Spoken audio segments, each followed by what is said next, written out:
할렐루야. 오늘도 우리 153 교회 또 일일 설교를 듣는 모든 이들 가운데 주님께서 함께 계시는 줄로 믿습니다. 우리 인생에 있어서 돈이라는 것은 꼭 필요합니다. 특히 요즘 세상에서 돈 없이 살아간다라는 것은 불가능할 정도로 우리의 일거수일투족은 돈과 관련되어 있어요. 그래서 사람들의 관심은 온통 돈에 집중되어 있습니다. 특히 시대적 불확실성에 대해서 그 대체제로 돈만큼 우리에게 안정을 주는 건 없는 것 같아요. 어려운 경제 현실, 또 불안한 고용, 또 고령화 시대. 그러다 보니까 어떻게 해서든지 돈을 모아 놓으려고 여기저기서 야단입니다. 그런데 문제는 사람들이 돈 하며 사는데 정작 돈에 대해서는 잘 모른다라는 거예요. 돈의 정체는 무엇일까? 그럼 어떤 분이 또 이렇게 말씀하실 분도 계실 거예요. 아이고 목사님, 뭐 돈의 정체 뭐 그런 거 알아서 뭐 합니까? 돈을 그냥 벌어서 쓰면 되는 거 아닙니까? 뭘 더 필요합니까? 아니죠. 그러니까 행복해지려고 돈을 모으지만 더 불행해지는 거예요. 돈 때문에 불행해져요. 속이고 싸우고 죽이고 이혼하고 원수가 되고. 우리 주변에서 얼마든지 일어날 수 있는 일이 아닙니까? 사실 돈이라는 것은요, 뭐 나쁜 것도 선한 것도 아닙니다. 돈 자체는 중립적이에요. 다만 돈을 누가 어떻게 사용하느냐에 따라서 그 돈이 선할 수도 있고 악할 수도 있게 되는 거예요. 그렇다면 돈의 문제는 돈의 문제가 아니라 돈을 사용하는 그 사람, 그 인간의 문제일 수 있는 겁니다. 그러므로 우리는 돈에 관해서 잘 알 필요가 있어요. 돈이 무엇인지, 특히 크리스찬은 이 돈의 성경적인 원리가 무엇인지 알 필요가 있어요. 왜냐하면 돈에 관한 성경적인 원리를 잘 아는 것이 어느 훌륭한 재테크보다 비교할 수 없을 정도로 더 귀한 것이고 또 우리 인생을 더 복되게 할 수 있기 때문인 겁니다.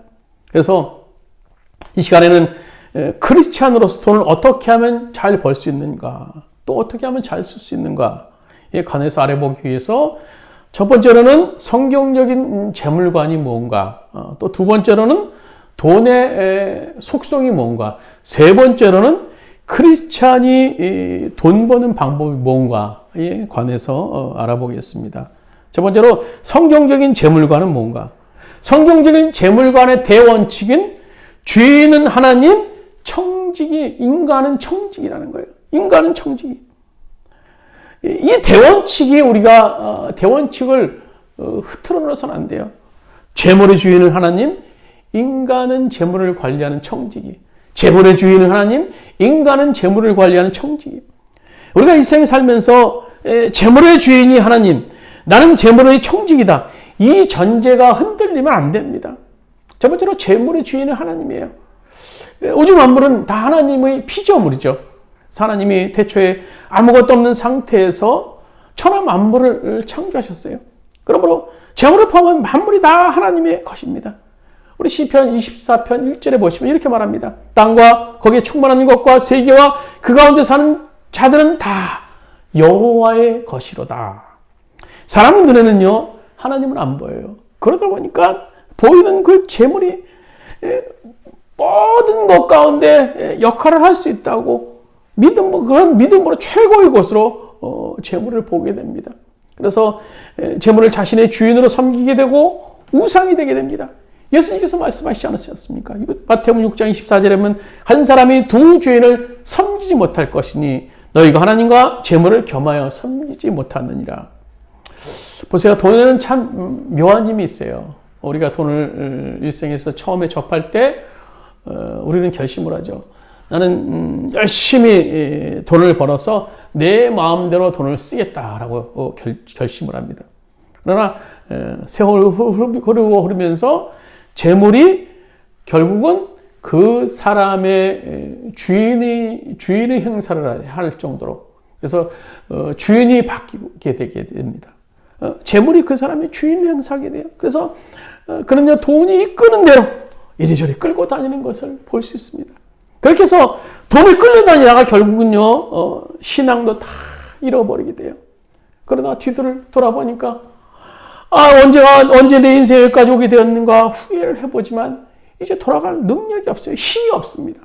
그래서 우리는 무엇보다도 재물의 주인이 누구인가, 라는 것에 대해서 확실한 그런 결정이 있어야 돼요. 재물의 주인은 하나님이심을 명심해야 된다는 겁니다. 두 번째로 인간은 재물의 청직입니다. 청직이라는 그 원어는 오이코노모스라는 그런 헬라어 원어의 뜻을 가지고 있는데요. 이 청직의 어원은 이코노믹이라는 경제를 의미하는 그런 단어, 영어 단어의 어원이기도 합니다. 그래서 경제를 잘하려면 인간이 재물에 관한 청지기, 집사라는 사실을 먼저 잘 알아야 된다는 그런 의미가 될 수 있는 겁니다. 사람들이 돈을 많이 벌어놓고도 또 적게 벌어도 불행한 이유가 어디 있을까요? 자신이 재물의 청지기임을 잊고 있기 때문에 돈이 많든 적든지 간에 우리의 삶은 늘 걱정거리밖에 나오지 않는 것 같아요. 그래서 재물의 주인이 하나님임을 깨닫고 자신은 재물을 청지기임을 깨닫게 되면 돈이 많든 적든 삶 자체가 복이 될 수 있는 거예요. 재물의 주인은 하나님, 인간은 재물의 청지기. 이거 대원칙을 우리가 재물에 관해서, 돈에 관해서 있어야 되고요. 또 재물의 속성 두 번째로 보면요, 편리하지만 위험한 도구라는 겁니다. 재물은 한마디로 말하면 편리해요. 반면에 위험할 수 있는 겁니다. 재물은 어디까지나 물건으로서 도구입니다. 그래서 돈 자체는 종이 조각, 돈의 성질은 종이 조각에 불과하죠. 그래서 돈은 우리가 세상 사는데 필요한 하나의 수단, 물건으로서의 의미가 있는 겁니다. 그런데 그 돈의 수단이 상실되는 것은 그 돈이 목적이 될 때, 사람들은 흔히 돈을 목적으로 알고 살아요. 그래서 마귀가 인간을 쓰러뜨리려고 하는 최대의 고도 전략 가운데 하나는 인간에게 돈이 목적이 되게 하는 거예요. 지나가는 사람들에게 왜 삽니까? 하고 물어보세요. 돈 벌려고 살아요. 돈 벌려고. 돈의 목적이 되어버린 세상에서 인간은 그 돈만 얻을 수 있다면 못할 일이 없게 되는 거예요. 왜? 돈이 목적이 되기 때문에. 삶의 근원이 돈이기 때문에. 돈은요, 하나님이 우리에게 허락하신 그런 물질인 거예요. 돈은 우리를 편리하게 해줄 수 있을지 모르지만 결국 우리의 인생을 책임져 주지는 못한다라는 것을 우리가 잊어서는 안 돼요. 그럼 누가 인생을 책임져 주십니까? 우리를 만드신 창조주, 지금도 세계의 모든 것들을 운행하고 계시는 하나님 한 분. 그러므로 우리는 물질을 만능주의가 아니라 하나님 만능주의로 우리의 삶을 바라볼 수 있어야 돼요. 하나님 우선주의. 미국 달러에 보면요, 이런 글귀가 조그맣게 적혀 있어요. In God we trust. 우리는 하나님을 믿습니다. 왜 그런 문구가 쓰였을까요? 이것은요, 미국인들의 신앙 고백이 될 수 있는 거예요. 우리는 돈을 사용하긴 하지만 우리는 이 돈의 주인이 하나님이면 믿고 삽니다. 물질의 주인은 하나님이면 믿고 삽니다라는 거예요. 디모데전서 6장 10절에 보면 바울 사도는 이렇게 권면합니다. 덧없는 재물에 소망을 두지 말고 오직 우리에게 모든 것을 풍성히 주셔서 줄기게 하시는 하나님께 소망을 두라. 무슨 말입니까? 부를 추구하며 덧없는 재물에 소망을 두지 말고 언제나 풍성히 주시는 축복의 근원 되시는 그 하나님께 소망을 두고 삶을 살라라는 거예요. 여러분 계산 잘 하셔야 돼요. 재물에 소망을 두고 사는 것이 맞는지 아니면 하나님께 소망을 두고 사는 것이 맞는지 나중에 주님 앞에 갔을 때 죽음 앞에 섰을 때 아이고 내가 계산 잘못했구나. 이미 늦었습니다. 그러므로 성경이 말하는 돈은요 어디까지나 덧없는 물건입니다. 덧없는 물건. 그럼 구체적으로 돈은 어떤 속성을 가지고 있는가? 본문을 중심으로 몇 가지를 우리가 살펴보면요. 첫 번째로는요, 돈은 편리하지만 행복을 주지는 못한다. 편리하지만 행복을 주지 못한다. 어느 10절에 보면요, 이렇게 기록하고 있습니다. 은을 사랑하는 자는 은으로 만족함이 없고 풍부를 사랑하는 자는 소득으로 만족함이 없나니 이것도 때도다.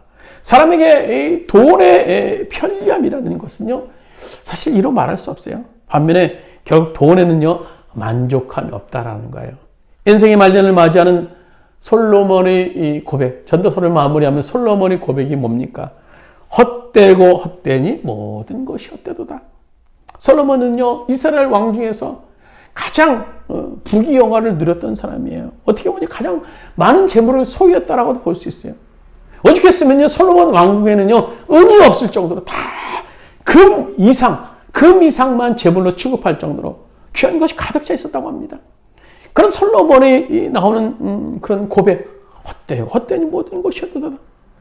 우리가 생각하기에는요, 돈이 많으면 매일 싱글벙글 막 웃으며 삶을 살 것 같아요. 제가 요즘에 교회를 이것저것 알아보면서, 처소를 알아보면서, 주님께서 한 1억 정도만 주시면, 참 기쁘겠다. 싱글벙글 하면서 이제 다니겠다라는 생각도 해보기도 하는데요.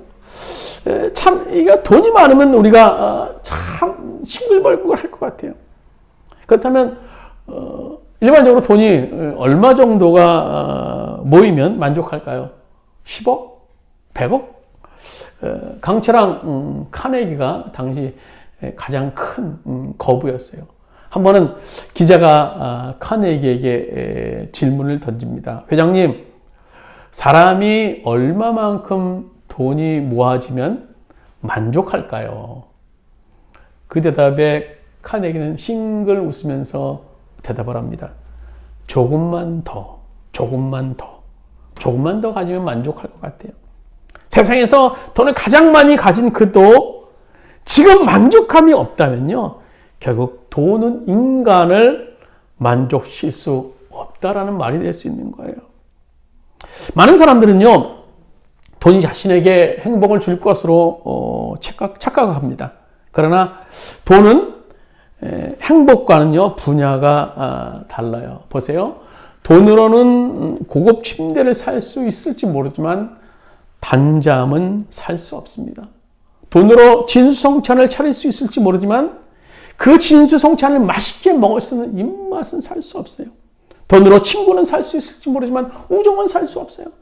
돈으로 훌륭한 성전을 지을 수 있을지 모르지만 믿음은 살 수 없습니다.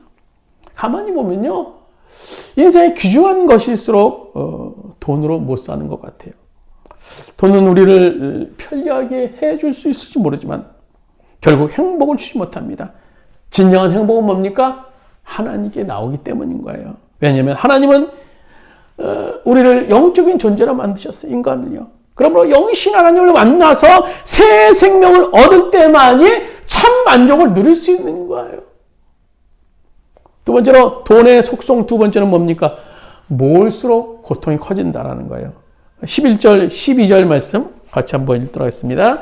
재산이 많아지면 먹을 자들도 많아지나니 그 소유주들은 눈으로 보는 것 외에 무엇이 유익하랴. 노동자는 먹는 것이 많든지 적든지 잠을 달게 자거니와 부자는 그 부유함 때문에 자지 못하느니라.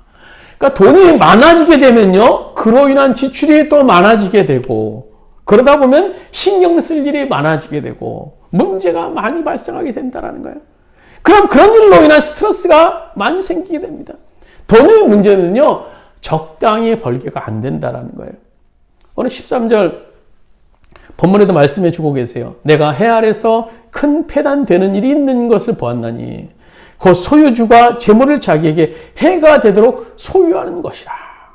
돈이 있으면요, 해로울 정도로 과욕을 부리게 되는 겁니다. 그런 사람은 평생 돈 때문에 고통받고 살다가 결국 만족함 없이 결국 하나님 나라에 들어가게 되는데요. 결국 하나님 나라도 결국 들어가지 못하게 되죠. 오늘 마가복음 10장 25절은 말합니다. 낙타가 받을 길로 나가는 것이 부자가 하나님의 나라에 들어가는 것보다 쉬우니라 하시니라. 여기서 부자는요, 뭐 단순히 부자가 뭐 하나님 나라에 못 들어간다라는 그런 의미가 아니라 돈에 대해서 지나친 욕심을 부리는 당시 바리새인들 그 사람들을 향해서 얘기하는 거예요. 그러니까 지나치게 욕심을 부리는 사람은, 돈을 모으려고 지나치게 욕심을 부리는 사람은 하늘나라에 들어가는 것이 불가능하다라는 거예요. 그런 사람은 하나님을 믿기가 첫째 어려워요. 그래서 낙타가 바늘길 들어갈 수 없는 것처럼 천국에 들어가지 못한다라는 겁니다. 오늘 마태복음 16장 26절에 보면 예수님께서 이렇게 말씀하십니다. 사람이 만일 온천하나 얻고도 제 목숨을 잃으면 무엇이 유익하리요? 사람이 무엇을 주고 제 목숨과 바꾸겠느냐? 아무리 수억이 있다 한들 그 돈 때문에 구원받지 못하게 된다면요, 모은 돈이 무슨 의미가 있겠습니까? 누가복음에 나오는 어리석은 부자를 향한 주님의 질책도 바로 그것이 아닙니까? 쌓아놓을 돈이 너무나 많아서 그 창고를 짓는 것을 고민하고 있었던 부자를 향한 주님의 외침.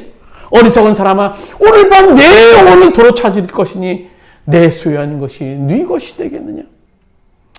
어느 책에 보니까 재물을 아주 재밌게 표현하고 있더라고요. 돈은 마치 괴팍한 애인과 같다. 보통 사랑하는 사람은요, 사랑하면 할수록 그 사랑에 비례해서 나를 더욱더 사랑하고 관심을 갖게 마련입니다. 근데 돈은 정반대예요. 돈은 사랑하면 사랑할수록 도망가고 오히려 인생을 괴롭게 하고 결국 망쳐놓게 되더라고요. 그래서 돈의 속성 가운데 하나는요, 모을수록 고통이 온다라는 거예요. 마지막으로 돈의 속성은요, 영원히 유지할 수 없게 됩니다. 사람이 사는 모습을 보면요, 돈을 뭐 천년만년 간직할 수 있을 것처럼 막 쌓아놓고 살아가는 사람이 있어요.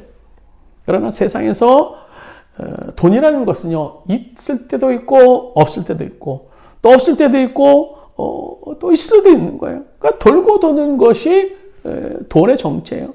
새처럼 왔다가 바람처럼 날아가는 것, 그런 거 돈. 그러므로 돈이 있다고 우리가 교만해서는 안 돼요. 돈이 없다고 또 기죽을 필요는 없는 겁니다. 오늘 15절에 이렇게 말씀해 주고 있습니다. 오늘 전도서 5장 15절에 보면 그가 모태에서 벌거벗고 나왔은즉 그가 나온 대로 돌아가고 수고하여 얻은 것을 아무것도 자기 손에 가지고 가지 못하리니. 우리의 육체가 끝나는 날, 또 하나님 앞에 들어가는 그 순간 영원히 물질을 가지고 가는 사람 없어요. 다 물질을 두고 가는 사람이. 마지막 때 죽으면서 물질을 끌고 가고 뭐 가져가서 하나님 앞에 쓸 수 있는 사람 아무도 없어요. 우리가 애써서 모은 돈 하나님 나라에 가져갈 수 있는 사람 아무도 없더라고요. 그런 사람은 단 한 사람도 못 받습니다. 다 내려놓고 가야 되는 것이 물질이에요. 그래서 영원히 물질은 우리가 유지할 수 없게 됩니다. 마지막으로 그럼 크리스찬은 어떻게 돈을 벌어야 되는가? 간단히 말하면 오늘 본문에 보면 하나님의 선물 받는 법이에요. 하나님의 선물 받는 법. 돈 버는 법이 하나님의 선물 받는 법. 19절에 이렇게 말합니다. 또한 어떤 사람에게든지 하나님이 재물과 부여를 그에게 주사 능히 누리게 하시며 제 몫을 받아 수고함으로 즐거워하게 하시는 것은 하나님의 선물이라. 어떤 사람에게든지 하나님이 재물과 부여를 그에게 주셨다라고 말씀해 주고 계세요. 어떤 사람에게든지 뭐 똑똑하고 뭐 잘생기고 그런 것이 아니라 어떤 사람에게든지 하나님께서 재물과 부여를 그에게 주셨어요. 그러니까 하나님이 사람들에게 자기 먹을 것은 다 주셨다는 거예요. 그걸 가지고 태어난다는 거예요.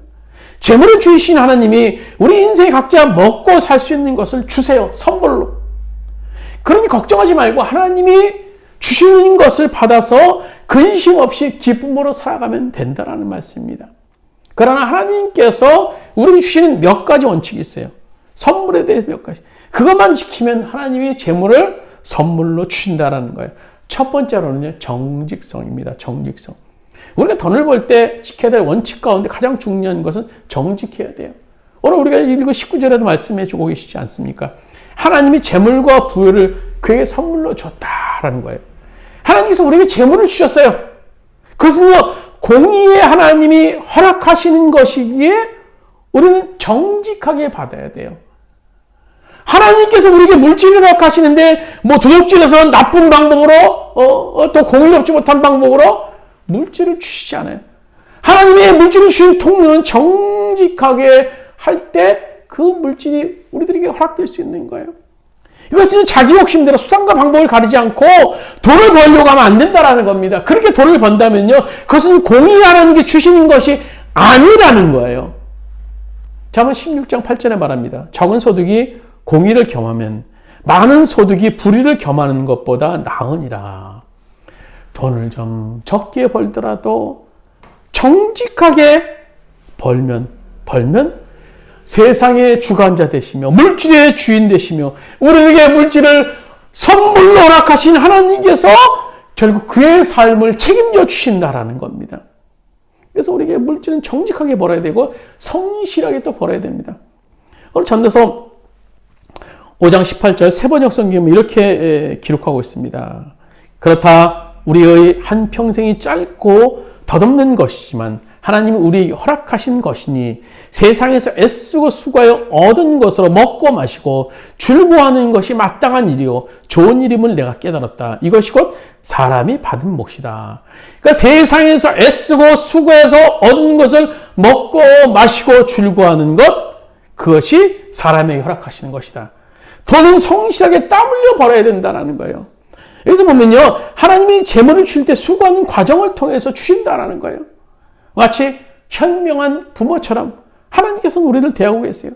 현명한 부모는요, 자식에게 돈을 막 그냥 주지 않습니다. 자식을 제일 가르치는 방법은요, 어떤 대가 없이 함부로 자식에게 돈을 허락하는 거예요. 수고해서 돈을 벌어야 그 소중함을 알고 또 하나님 앞에 감사하며 우리가 잘 관리할 수 있게 되는 거예요. 오늘 잠언 28장 20절에 이렇게 말합니다. 충성된 자는 복이 많아도 속히 부하고자 하는 자는 형벌을 면하지 못하리라. 수고하는 가운데 얻은 재물이 복되다라는 거예요. 불로소득, 일확천금 좋은 것 같지만 땀 흘려서 얻지 않아서 뭐 좋은 것처럼 보이지만 그것 때문에 얼마나 이 땅에 많은 부작용이 일어납니까? 그래서 세상에는요, 돈이 없어서 생기는 문제보다 돈이 갑자기 많아서 생기는 문제가 더 많은 거예요. 비근한 예로 로또 복권 하나가 당첨되면요, 오히려 평화로운 가정이 그 복권 당첨 하나 때문에 서로 부부가 갈라서게 되고 가정이 깨지는 것들을 뭐 비하인드 스토리를 통해서 우리는 쉽게 볼 수 있어요. 그래서 주님께서 허락하신 그 물질은 우리가 땀 흘려 일을 할 때 주님께서 허락하신다라는 거. 그것이 두 번째예요. 첫 번째는 정직성, 두 번째는 성실성, 세 번째로는 공익성입니다. 공익성. 세상에 대부분의 사람들은요, 무조건 돈만 벌면요, 된다라는 생각. 그래서 혼자 잘 먹고 잘 살면 된다라는 그런 생각을 가지게 됩니다. 그러나 성경이 말하는 것은요, 돈을 버는 과정에서 열심히 또 성실하게 하지만 돈을 번 후에 그걸 어떻게 써야 되는지 말씀해 주고 계세요. 첫 번째는 하나님의 영광을 위해서, 두 번째는 이웃을 위해서, 이웃의 유익을 위해서 사용해야 된다는 거예요. 에베소 4장 28절에는 이렇게 말합니다. 도둑질하는 자는 다시 도둑질하지 말고 돌이켜 가난한 자에게 구제할 수 있도록 자기 손으로 수고하여 선한 일을 하라. 이 말씀은요, 정직하게 성실하게 돈을 버는 것이 자기 혼자 먹고 살기 위해서 하는 것이 아니라 선한 일을 하기 위해서 벌으라는 거예요. 우리는 흔히 그런 말을 하죠. 얘야, 배워서 남주냐? 벌어서 남주냐? 아니에요. 성경적인 원리는요, 배워서 남줘야 되는 겁니다. 벌어서 남주기 위해서 벌어야 되는 거예요. 그래서 저는 이 공익성을 실천하기 위해서 오늘 설교를 듣는 분 중에 많은 분들이 부자가 됐으면 좋겠어요. 그것도 거부가 돼서. 뭐 단순히 잘 먹고 잘 살자라는 그런 부자가 아니라 하나님의 영광을 쓰임받는 거부. 그리고 많은 사람들에게 그것을 나눠줄 수 있는 거부. 그 거부가 오늘 시대에 필요해요. 그런 목적을 갖고 재물에 대해서 기도하고 수고한다면요, 하나님께서는 반드시 들어주세요. 오늘 마태복음 6장 33절에 말씀하고 있습니다. 그런즉 너희는 먼저 그의 나라와 그의 의를 구하라. 그리하면 이 모든 것을 너희에게 더하시리라. 오늘 물질 있을 때 우리는 공익성도 있어야 돼요. 여러분, 우리가 잘 아는 토스트 가운데, 가게 가운데 요즘에 뭐 이삭 토스트, 석봉 토스트, 그런 토스트 가게가 있어요. 예, 저희 주변에도 얼마 전에 이삭 토스트가 생겼고, 또 석봉 토스트 가게가 인테리어를 아주 훌륭하게 해서 생겨났습니다. 원래 이 석봉 토스트는 무교동에서 토스트 노점상을 하는 김석봉 씨, 그래서 야간 신학을 해서 이제 전도사가 된 분인데요. 그 분에서부터 시작됐어요. 노점상을 시작하면서 10여 년 만에 체인점을 100여 개나 만들게 되고, 해외에서도 알려져서 일본의 여행 가이드북에 등재되고, 또 여러 교회 이제 기업체나 초청받아서 강연을 하는 정도로 유명 인사가 됐는데요. 그분은 원래 시골 출신으로서 돈 한 푼도 없이 무작정 성경에서 아이스케키 장사하면서 이제 별의별 행성을 다 하다가 돈 230만 원을 갖게 되고, 그걸 통해서 이제 토스트 노점상을 시작하게 된 거예요. 근데 그 돈을 벌면서 그분 원칙이 있었어요. 정직하게 성실하게 이웃을 섬기는 마음으로 돈을 번다.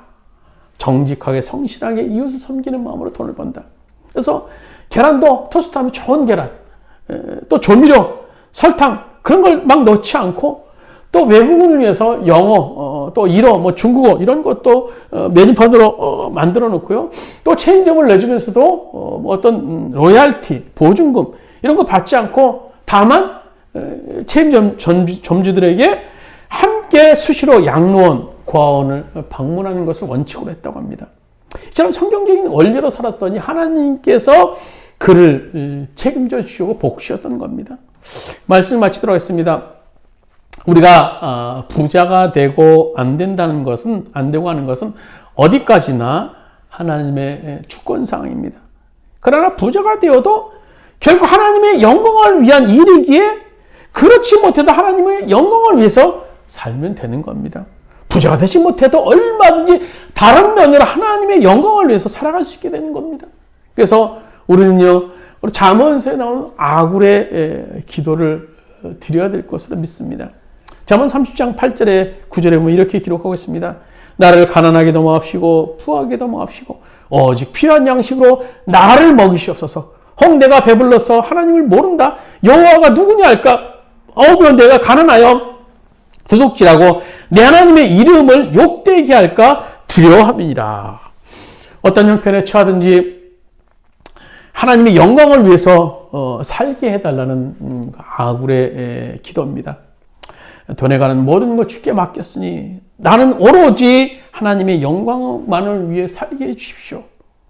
이것이 우리들의 기도가 되어야 될 것 같아요. 부디 오늘 우리의 인생이 돈 때문에 시험당하는 인생이 아니라 부하든지 가난하든지 어떤 형편에 처하든지 재물의 주인은 하나님이시고 나는 재물의 청직이다 라는 사실을 기억하심으로 하나님의 영광을 위해서 살면서 감사할 수 있는 오늘 여러분 되시기를 주님의 이름으로 축원드립니다.